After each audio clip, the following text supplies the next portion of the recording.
Good morning, everybody. What's going on? We're back here at, well, we're still here at Lake Fork, right over there. We're at Lake Fork Marina. Today's the day after. That's right. We made the semifinals, but we did not make the finals. And I'm going to break that down for you because they're busting them up. Today is the last day of the tournament. It's not even over yet. And these guys, Lee Livesey's already over 100 pounds. He's catching 9-pounders. I think he's going to have like a 40-pound bag today, to be honest with you, which is going to be crazy.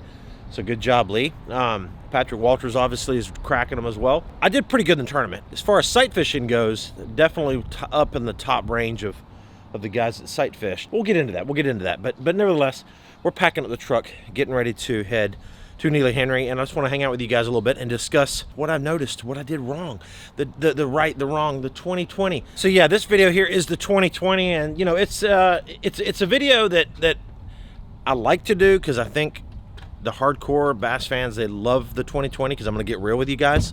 Yeah, I break down what I did right and what I did wrong. And that's what we're going to talk about. You know, it's like Lake Fork, land of the giants. Everything is bigger in Texas.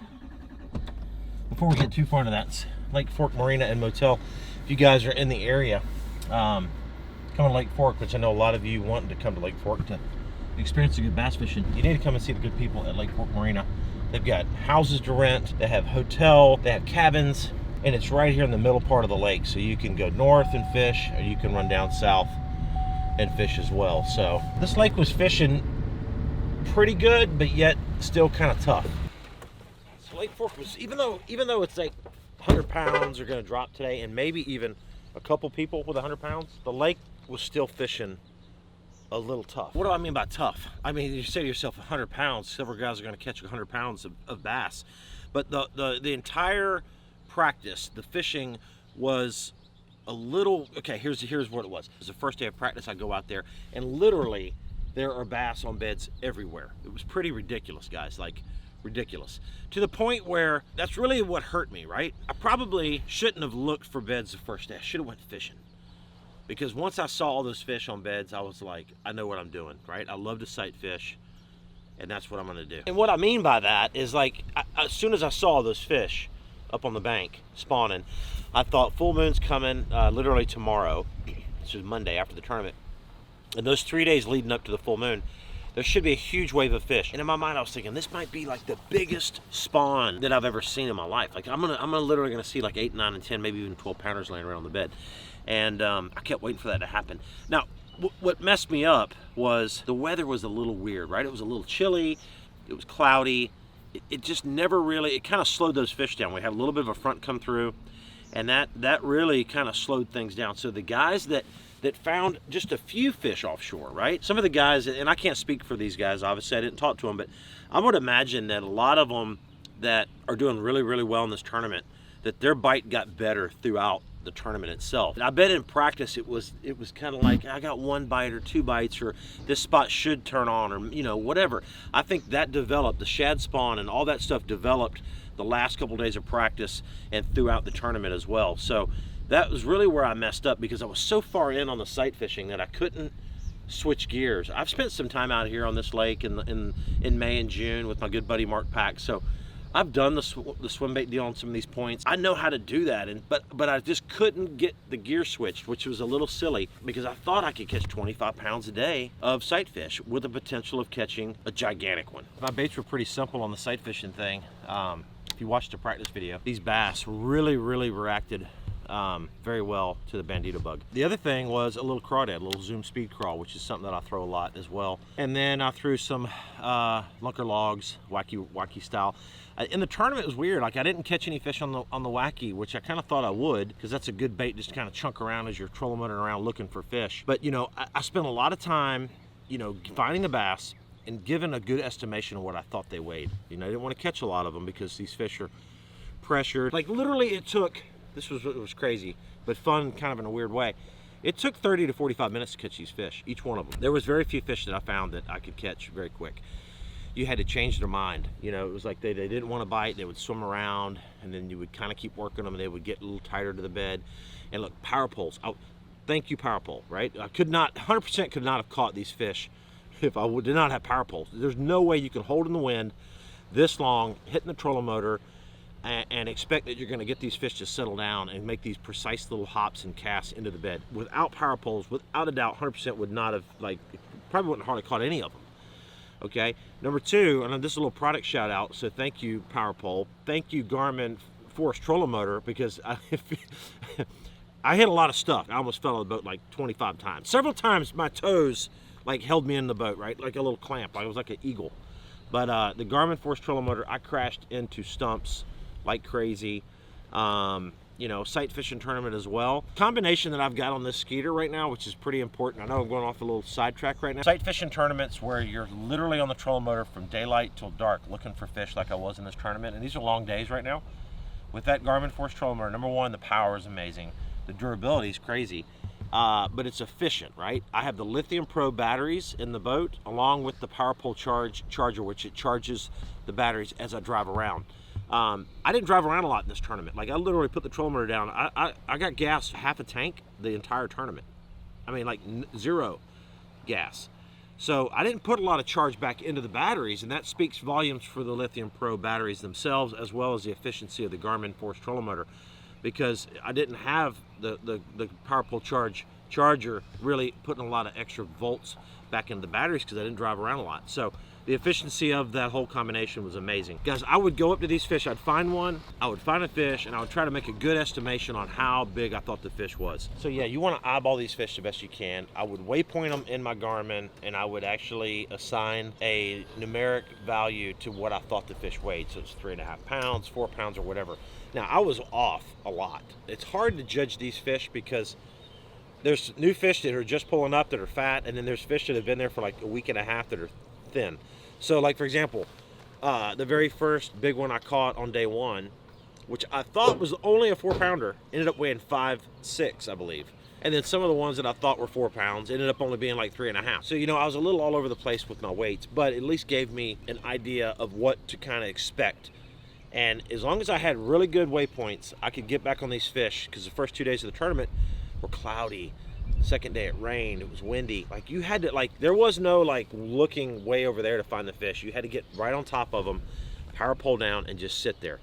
The one tip I'll give you guys on the sight fishing thing for me is I would pitch the bug in there. The fish would leave, I'd pitch the bug into the bed, and I'd sit there and lightly shake the line. So with this here, I put a 1/2 ounce weight and I pitch it in the bed, and I take that bobber stop and I'd move it up a little bit, and then let it sit in that bed, and I'd just shake that line. Just shake that line, and that weight would move, and the bandito bug would move in the bed.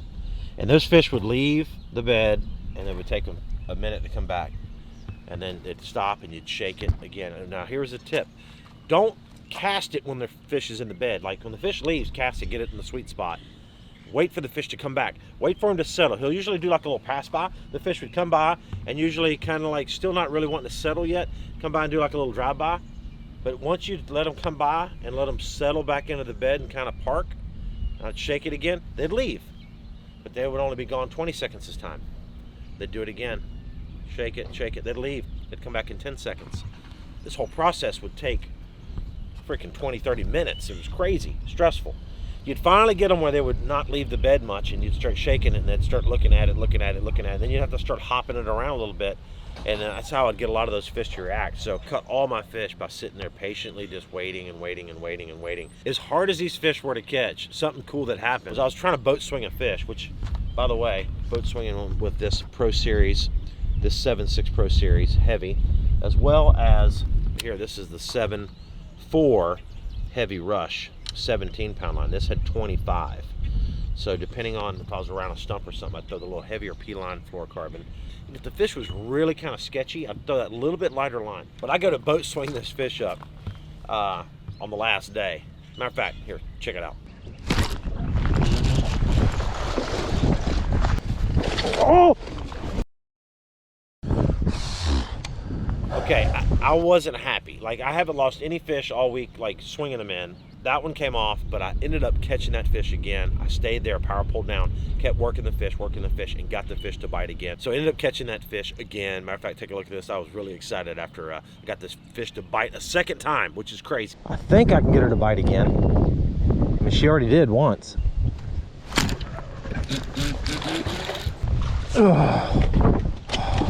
All right, now let's talk about what I should have been doing, right? I should have been throwing jerk baits and big swim baits like this big 316 line through. Again, these fish were starting to move out on points. A lot of these fish, there was two things happening. There was these pre-spawn fish that were moving up, getting ready for the moon, but they got held back a little bit by the crazy weather we had. It wasn't nice and sunny like this all through the tournament.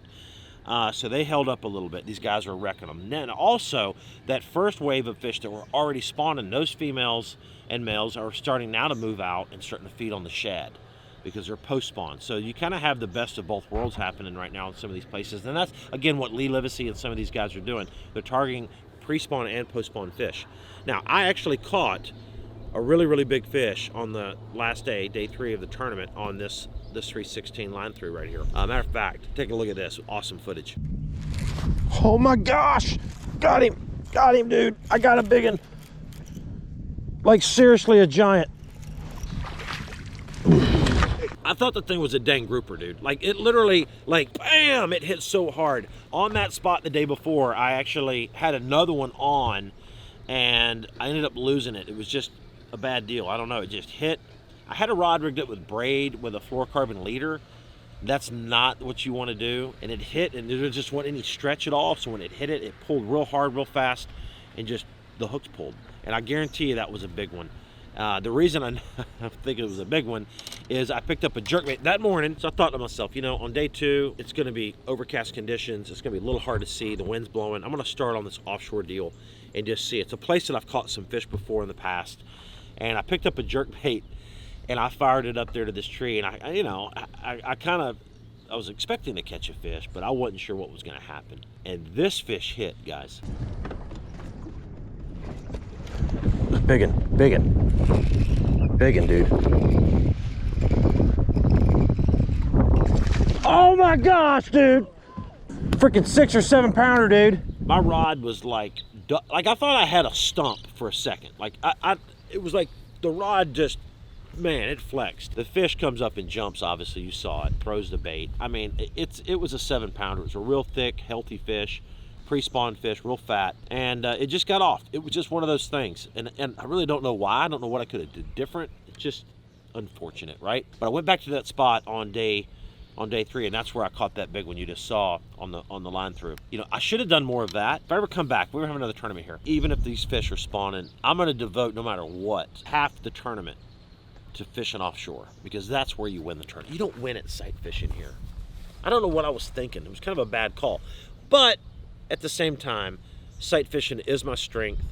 The fishing wasn't good the first couple of days of practice. You know, with all things considered, it's all about making the Bassmasters Classic for me, and I wanted to do that. So let's make another cut, and let's see what we can do and make an adjustment from there. So all in all, it was a fun event. Caught a good many fish. Struggled to catch 5 on the last day. But you know, it's all about decisions. And for me, staying put, making good decisions on the fish to fish for, working those fish, it was kind of fun in a way. You know, you zone out a little bit and you kind of forget you're in a tournament, which probably hurt me a little bit if I'd have just said, you know, I just need to get out of here and just go throw the swim bait the rest of the day. And I kind of did that on the last day. I could have called up another pound. I had another fish on a bed that I think was a pretty easy one to catch. It would have gave me exactly a pound more and would have given me an even 20. But I was like, an even 20 is not going to make the cut. So what do I need an even 20 for? I mean, yeah, it'll get me a few more places, a few more points for end of the year. But if I can find like a 7, right, and I had a 112, that's going to give me my 24, 25 pounds to make the cut. So I'm thinking, okay, I get 1 6 or 7 pounder, and I'm going to make the cut. So this 1 pound is not going to do me much good if I'm going to spend 20 minutes running over to it and trying to 20, 30 minutes to catch it. You know, I need to go chunk the swim bait. And that's what I did. The last couple hours of the day, I went back offshore and chunked around with the big swim bait. And I never really put it together. But man, it was a lot of fun. And huge shout out to P-Line. Huge shout out to Favorite Rods. You know, guys, I've been using the Favorite Rods for so long now. They're awesome. They really are. You have to have good equipment. These things right here, when you're boat swinging 6 and 7 pounders, it's setting the hook on fish, you know, that close to the boat. The line holds up, the hooks hold up, all that. It's all good stuff. So the next stop is in the awesome state of Alabama. We're going to be heading down to Neely Henry. You know, we fished the open there. I think it was October time frame. I did okay. Didn't do great, but I did okay. So I understand the lake a little bit. I at least know the layout of the lake. even though it's going to fish totally different. But I feel comfortable with needling here. I kind of know where most of the stuff is. So we got to go back to the house that we rented here and pack the truck up, get ready to hit the road. We're going to head off to back to Florida. The boys are going to head off to Alabama. Thanks, Lake Fork Marina. You guys are awesome. Got a good restaurant here, by the way, too.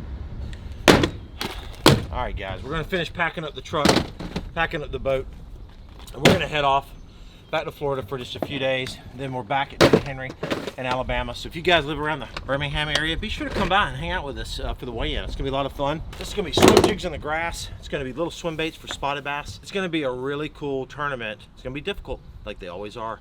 So guys, that's the 2020. Thanks for all the support. Thank you for supporting us on this series.